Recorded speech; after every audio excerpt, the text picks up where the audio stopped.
No one can serve two masters, for you will hate one and love the other. You will be devoted to one and despise the other. You cannot serve God and be a slave to money. Welcome to another micro message. In these verses, Jesus is teaching us the importance of having Him as a priority of our life, being the master of our life.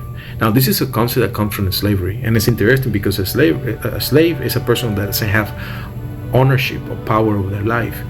Pretty much whatever the master says, that's what they're going to have to do, and that's the powerful thing about this teaching, because it's saying that you give yourself, you give your will to this individual. And it's the first thing that we need to learn is that no one can serve two masters.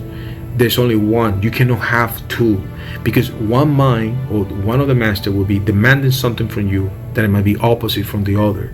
And depending if I like one more than the other, or whatever command is being given, I'm going to value more than the other. That's the key factor with this. That's the first thing that we have to see. The second thing is, it's pretty much the consequence of having two masters. For you will hate one or love the other, or you will be devoted for that, or you actually will despise the other. And that is powerful, because what God is saying is that if you have something between Him and us, and if we are putting ourselves always with something in the middle, we're going to be pushing God away from our life. We're going to be ended up falling into the trap of desiring and doing all the things. You see, a lot of people in this country, they live the whole entire life based in one thing. And that's the third point that this scripture is teaching us, because it's revealing what is the master that He's saying that people are giving themselves, and they cannot coexist. And that is the love for money, the master. And that it says you cannot serve God and be a slave to money. And what are you talking when saying slave for money? I mean, money doesn't have life. Money is not a living thing, but it's our own desire to possess, to have more. And that is not a bad thing if you want to have possessions and have wealth.